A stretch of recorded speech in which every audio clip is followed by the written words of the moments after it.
Good morning, students. This is your geography teacher Shobha Chaudhary. Students, rainwater harvesting, it is a process through which we can conserve water.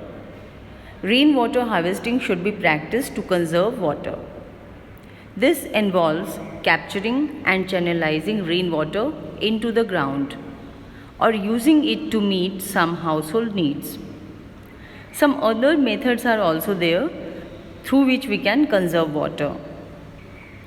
Adequate amount of excess rain and river water must be held in storage to assure a continuing supply in dry weather.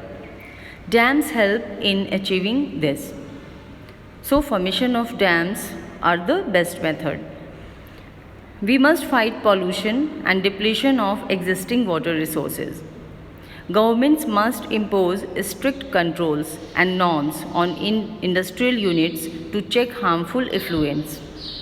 Likewise, sewage treatment is a must and there should be government laws to enforce this.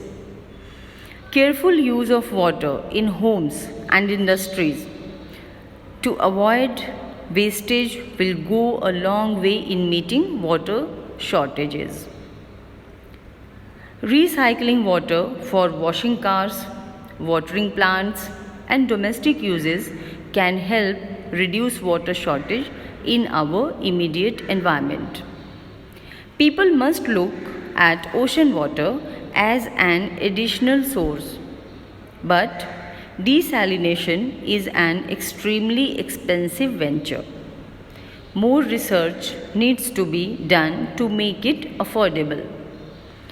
Irrigation facilities must be optimized to minimize water wastage and maximize productivity. Groundwater aquifers must be allowed to recharge so that water resources do not get exhausted.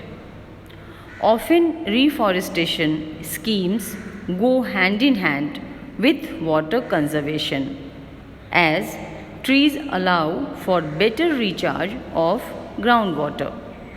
So these all are the methods which help us to conserve water resource. This is a precious resource, it is vital natural resource and it is renewable resource, but we need to take care of it. That's all for today's. Okay, thank you children.